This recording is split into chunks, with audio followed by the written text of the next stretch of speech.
Hi, I'm Dr. Dani. I'm a holistic physician and an IBS specialist, and I want to talk to you in this video about the brain-gut connection, or the brain-gut link, and IBS.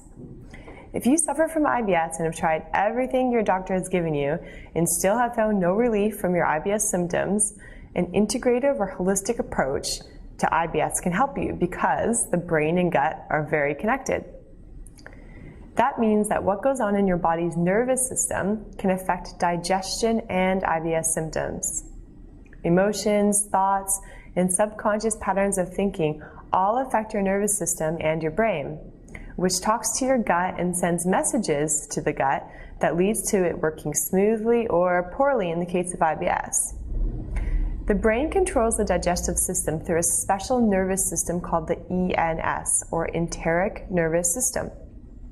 Emotions and thoughts have a direct effect on the gut and on digestion and nutrient absorption through this special ENS network. The ENS is so important that scientists have nicknamed it the second brain, or the little brain in the gut.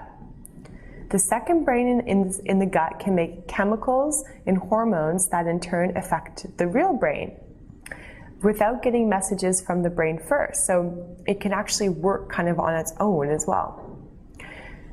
So I want to talk about now how stress affects the brain to gut connection.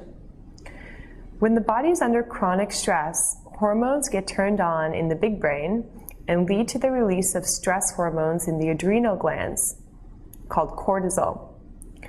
Chronically high levels of the stress hormone called cortisol are bad, and it leads to decreased immune system functioning, weight gain, problems sleeping, and digestive problems.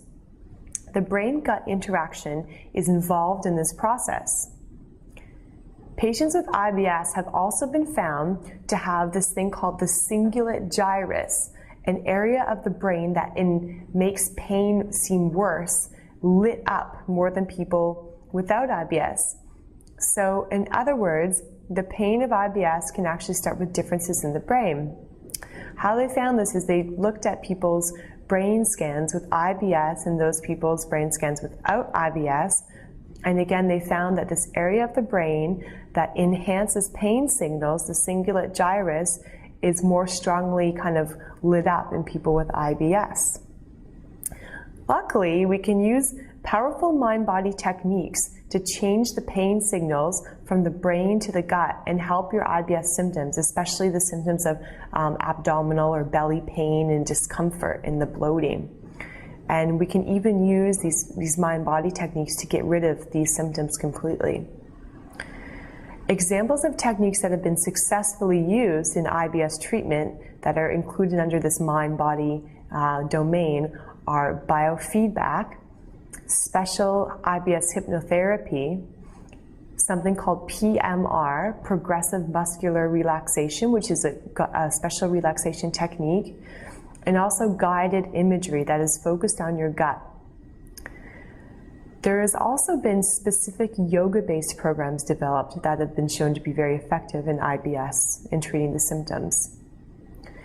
One study by US researchers from the University of North Carolina at Chapel Hill showed that hypnotherapy alone was effective in reducing IBS pain and bloating by over 50%, as well as decreasing anxiety and improving mood.